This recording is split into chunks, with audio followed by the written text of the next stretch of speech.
नमस्कार दोस्तों, बीपीएससी शिक्षक फेज 2 के 6 to 8 का मैथ और साइंस का रिजल्ट आ चुका है और तमाम लोग कट ऑफ को लेकर बोल रहे थे कि इतना हाई रहने वाला है, लो रहने वाला है, एवरेज रहने वाला है। नवीन सर से जानेंगे कट ऑफ कैसा है, रिजल्ट कैसा है और इसमें आगे क्या कुछ हो सकता है और इस पूरे रिजल्ट में परिवर्तित किए चीजें क्या क्या होने वाली है। सबसे पहले सर स्वागत है आपका। जी, बहुत बहुत धन्यवाद। सर रिजल्ट कैसा है? रिजल्ट आ चुका है, मैथ और साइंस दोनों का रिजल्ट आ चुका है सर। सबसे पहले रिजल्ट कैसा है सर? ठीक है और जैसा संभावित था वैसा ही रिजल्ट है। अच्छा। क्योंकि सबका अपना-अपना प्रेडिक्शन था, अपना-अपना अनुमान था। आप देखे होंगे कि यूट्यूब पर बहुत सारे कट ऑफ जारी किए गए थे, बहुत सारे टीचरों के द्वारा।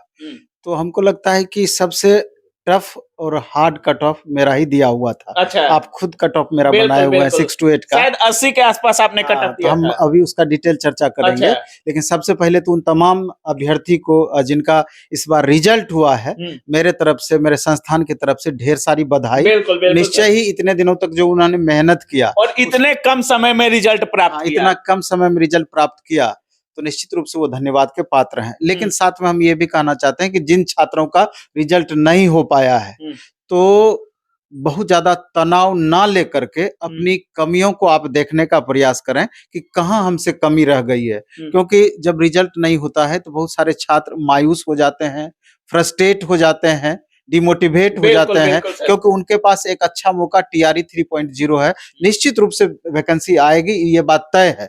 तो उनके लिए भी मेरा सहानुभूति है कि आगे के लिए अपने को तैयार करें और जो भी कमियां हैं उसको दूर करने का प्रयास करें। सर रिजल्ट जो आया है एनआईओएस को लेकर आया है कि उनको हटा करके आया है रिजल्ट? नहीं, एनआईओएस को तो निश्चित रूप से हटा करके ही आया होगा। हटा दिया गया है। अभी ये क्लियर नहीं है, लेकिन हटा करके ही आया होगा, क्योंकि जिस तरीके से पहले ही चेयरमैन सर चर्चा परिचर्चा में इस बात को सूचित कर दिए थे और सबका डिटेल भी लिया गया था, तो निश्चित रूप से एनआईओएस का रिजल्ट यहाँ पर नहीं होगा, पहली बात। और हमको लगता है कि ये कट ऑफ 1-2 नंबर और बढ़ सकता था अगर हिंदी वाला मैटर नहीं होता तो। जिस तरीके से हिंदी को गौन कर दिया गया, तो निसंदेह थोड़ा सा उस पर उसका थोड़ा कम हो गया थोड़ा कम उसको लेकर के हुआ है।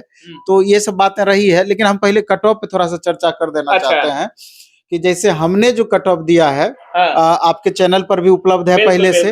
तो जनरल का 80 से 82 दिया था, जो कि 80 कट ऑफ गया है। अगर हिंदी वाली बात रहती तो वो शायद 82 और एनआईओएस वाली बात रहती तो 2 नंबर बढ़ जाता निश्चित रूप से। इसका हायर लिमिट को टच करता। और महिला का कट ऑफ हमने 70 दिया था, जो कि 69 महिला का कट ऑफ है, जनरल यूआर महिला का। अच्छा। और ईडब्ल्यूएस का हमने 73 दिया था, इसका अपर लिमिट तो 75 है। और ईडब्ल्यूएस फीमेल का 63 दिया था, तो 63 ही इसका कट ऑफ है। बीसी का आप देख रहे हैं कि 75 कट ऑफ है, तो 76 है, 1 नंबर का मार्जिन है, 1 नंबर का तो उथल पुथल संभव है। और जिस तरीके से बीसी फीमेल का 65 कट ऑफ दिया था, तो यहाँ आप देख रहे हैं 63 है। और ईबीसी का 71 कट ऑफ दिए थे, तो 72 है। मतलब कि लगभग इतना सिमिलर कट ऑफ आपसे मिलता जुलता है। निसंदेह इसके आप कट ऑफ दिए थे कुछ दिन बाद में, क्या सर सेटिंग उटिंग नहीं ना था? इतना परफेक्ट कैसे हो सकता है? देखिए कट ऑफ डायरेक्ट बोल देना, डायरेक्ट निकाल देना, इसका बहुत सारा स्टैंडर्ड है। आपको उस स्टैंडर्ड के अनुरूप जब सारा स्टैंडर्ड को आप मेंटेन करेंगे, तो मेरे ख्याल से सटीक कट ऑफ बैठेगा। जैसे आप देख लीजिए कि इसमें जनरल का कट ऑफ तो हाई जाना ही जाना था। उसके कारण है क्योंकि इस बार 6 to 8 में 40% स्टूडेंट अदर स्टेट के थे, जबकि 9, 10 पीजीटी टीजीटी में 60% अदर स्टेट के हैं। इसमें 40% स्टूडेंट यहाँ 60% के अप्रोक्स स्टूडेंट अदर स्टेट के हैं, तो स्वाभाविक है कि उसका कट ऑफ प्रभावित होता। क्योंकि महिला का कट ऑफ बनिस्पत 10 मार्क्स का अंतर स्वाभाविक था, यूआर के बनिस्पत 10 मार्क्स का अंतर है भी, 10 से 11 मार्क्स का अंतर है, क्योंकि ये स्पेशल बिहार वालों को इसका लाभ मिलता और सीट भी 50% शेयर होता। इसके बाद क्वेश्चन का लेवल देखा गया, number of vacancy 11,500 plus vacancy थी ये मैथ एंड साइंस में 11,500, जबकि ओवरऑल वैकेंसी लगभग 33,000 के करीब था, 32,000 के करीब था। तो इन सब कारणों को, इस सब मानक को देख करके एक लिमिट तय किया गया था कि इतना तक कट ऑफ जा सकता है।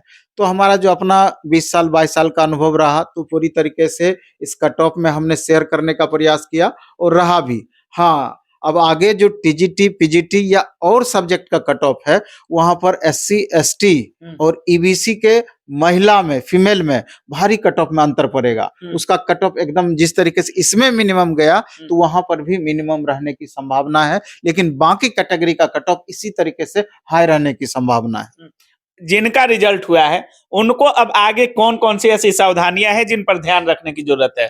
क्योंकि देखा गया कि पिछले बार डॉक्यूमेंटेशन में काफी लोगों को वैसा डॉक्यूमेंटेशन में भी छटे हैं और काफी लोग वैसे भी छटे हैं जिनको नियुक्ति पत्र मिल चुका है और उनको भी ऐसा कहा जा रहा है कि आपकी डॉक्यूमेंट प्रिपेयर अच्छे से नहीं हो पाई है, इसलिए आपको एलिमिनेट किया जाता है। सबसे पहले तो जिन छात्रों का रिजल्ट हो रहा है या रिजल्ट होने की संभावना है, नेक्स्ट जो रिजल्ट आएगा, क्योंकि अभी से लेकर 25 तारीख तक लगातार रिजल्ट आएगा और 80 सब्जेक्ट का रिजल्ट देना है ओवरऑल, आप समझ सकते हैं। तो अपने से पहले डॉक्यूमेंट्स क्लियर रखना होगा, क्योंकि जो बताया गया है कि जो जो डॉक्यूमेंट्स आपने अपलोड किया है सबका ओरिजिनल कॉपी वहां पर चाहिए। अब बहुत स्टूडेंट को थोड़ा सा परेशानी यहाँ पर है, आज सैकड़ों कॉल हमको आया होगा छात्रों का कि सर 25 तक रिजल्ट ही जारी करेगा और 26 तारीख से वेरिफिकेशन स्टार्ट कर रहा है और ओरिजिनल डॉक्यूमेंट्स, मूल प्रमाण पत्र वगैरह बहुत सारे छात्रों का नहीं निकला हुआ है। तो उस परिस्थिति में मूल प्रमाण पत्र निकलने में समय लगता है, तो यहाँ पर थोड़ी जल्दीबाजी वाली बात है। और इसके अलावा भी बहुत छात्रों के मार्कशीट में नेम में प्रॉब्लम है, फादर्स नेम में प्रॉब्लम है, छोटा छोटा सिली मिस्टेक है, तो वहां लेकर के तो मेरा कहना यह है कि इन छोटी छोटी चीजों के लिए बहुत परेशान होने की जरूरत नहीं है। अगर आपका मूल प्रमाण पत्र नहीं निकला है तो जो प्रमाण पत्र आपने अपलोड किया है उसका ओरिजिनल आपके पास होना चाहिए, प्रोविजनल आपके पास होना चाहिए, और आप कॉलेज से लिखवा लें, शपथ पत्र बनवा लें, और कुछ एरर है तो उसका शपथ पत्र बनवा लें, और हो सके तो एफिडेविट बनवा लें। हाँ, वही शपथ पत्र वही हुआ, तो उससे आपका काम चल जाना है, कोई प्रॉब्लम आपको नहीं होना है।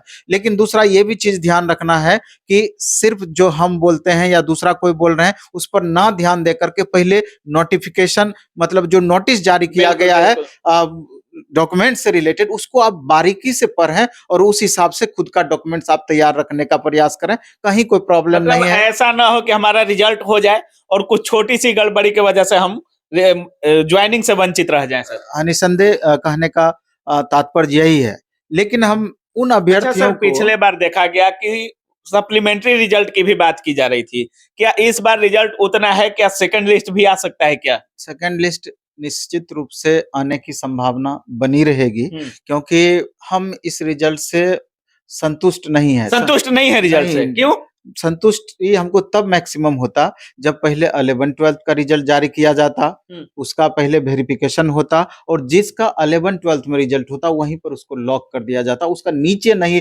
रिजल्ट दिया जाता। जैसे मल्टीपल रिजल्ट की बातें अभी होगी, अभी आपका मल्टीपल रिजल्ट आएगा, और इसी चीज के लिए तो ट्विटर कैंपेन किया गया था। 1,12,000 स्टूडेंट उस कैंपेन में भाग लिए थे और इतना प्रभावी वो ट्विटर कैंपेन हुआ था। तो कैसे उतने युवाओं की बात या उतने एग्जामिनी के बात को इग्नोर किया गया, ये भी बड़ा प्रश्न चिन्ह है, जबकि ऐसा नहीं होना चाहिए था। वन कैंडिडेट वन रिजल्ट वाली बात निश्चित रूप से लागू होना चाहिए था। इसमें हजारों, दसियों हजार छात्रों का उद्धार हो जाता, दसियों हजार छात्रों का भविष्य बन जाता अगर उस फॉर्मेट पर रिजल्ट दिया जाता। मतलब आपका कहना है कि जिनका 6 to 8 में रिजल्ट हुआ है उनका हो सकता है कि आगे 11-12 में भी रिजल्ट हो, 9-10 में भी रिजल्ट, ऐसा हो सकता है क्या? हो नहीं सकता है, निसंदेह अगर इनका 9-10 और 11-12 का भी दिए होंगे, उस लायक मार्क्स होगा, तो वहां पर भी रिजल्ट होगा ही होगा, ये बात तय है। तो समझिए सीट कहीं ना कहीं एक ही लेंगे, ये निश्चित रूप से कहीं एक ही को ज्वाइन करना है। अब मान लीजिए किसी का 11-12 में हो जाएगा, वो 6 to 8 क्यों ज्वाइन करेगा? सीधा सा प्रश्न है। तो उस परिस्थिति में इसका सीट वो वैकेंट जाएगा और बाद में फिर अगले वैकेंसी में सीट ऐड करने की बातें जिस तरीके से चल रही है, सप्लीमेंट्री रिजल्ट खाना पूर्ति है। आप देख रहे हैं कि पिछला जो रिजल्ट जारी किया गया, क्या वास्तविक में उतना ही रिजल्ट आता? आप खुद आप इसके बारे में सोच सकते थे। तो कहीं ना कहीं एक तरीके से ये छलावा भी है। हम इस चीज से बिल्कुल भी संतुष्ट नहीं है। इसको कहीं ना कहीं पहले 11-12 का देना चाहिए था, फिर 9-10, उसके बाद 6 to 8 का रिजल्ट जारी होना चाहिए था। अगर ऐसा लॉक कर देना चाहिए, ऐसा होता तो आप समझिए कि जो अभी 6 to 8 का रिजल्ट जारी किया गया है, 2 से 3 मार्क्स का फर्क पड़ जाता। 2 से 3 मार्क्स कट ऑफ कम जाता, अगर ऊपर से नीचे की तरफ बढ़ता तो निसंदेह उतना कम जाता। अब समझ लीजिए कि जिनका पॉइंट में जिन छात्रों का निकले हैं 1 मार्क्स 2 मार्क्स का अंतर पड़ा है, उनका तो इसमें एडजस्टमेंट हो जाता। बिल्कुल कितनी तकलीफ वाली बात है ये। और 1-2 नंबर से जो छठे उनके उनके लिए काफी हाँ। दिक्कत की बात है तो सर। अब पता नहीं सरकार को किस बात की इतनी हड़बड़ी है, तुरंत सब चीज करना, रिजल्ट देना। ठीक है, 80 जल्दी ठीक, लेकिन जल्दीबाजी हाँ, ठीक नहीं 80 है। सब्जेक्ट का रिजल्ट देना अपने आप में चुनौती थी। आपने उस चुनौती को स्वीकार करते हुए जो टाइम फ्रेम आपने तय किया था 15 जनवरी, उससे कितना पहले आपने रिजल्ट जारी किया, ये काबिले तारीफ है। लेकिन वो काबिले तारीफ किस काम का, जिसमें कि मैक्सिमम बच्चों को संतुष्टि नहीं मिल पाएगी इस रिजल्ट से। चलिए, बहुत बहुत धन्यवाद सर। धन्यवाद आपका। तो जैसा कि आप सुन रहे हैं, नवीन सर का साफ कहना है, हालांकि रिजल्ट को लेकर सर सभी को धन्यवाद दे रहे हैं, और सर का कहना है कि जो कट ऑफ सर ने दिया था वही कट ऑफ सेम 1-2 नंबर का सिर्फ हेरफेर हुआ है, और वही कट ऑफ आयोग का भी रहा है। बाकी सर कह रहे हैं कि हम इस रिजल्ट से संतुष्ट नहीं है, और संतुष्ट इसलिए नहीं है कि 6 to 8 का पहले रिजल्ट दिया गया है, और हो सकता है इन्हीं लड़कों का रिजल्ट 9th-10th में भी हो, 11th-12th में भी हो, और कहीं ना कहीं एक जो 1 सीट 1 रिजल्ट की बात की जा रही थी, वो कहीं ना कहीं इसमें भी लागू हो सकता है कि नहीं हो। इससे हो सकता है कि अधिक से अधिक अभ्यर्थियों पर इसका प्रभाव पड़े, और कुछ सीटें जो वैकेंट रह जाएंगी, इन सीटों को अगले वैकेंसी तक टारा जाएगा। बाकी आप क्या कुछ सोच रहे हैं इस पूरे वीडियो के बारे में, अपनी राय कमेंट सेक्शन में जरूर रखिएगा। आप देख रहे थे काबिल न्यूज। जय हिंद।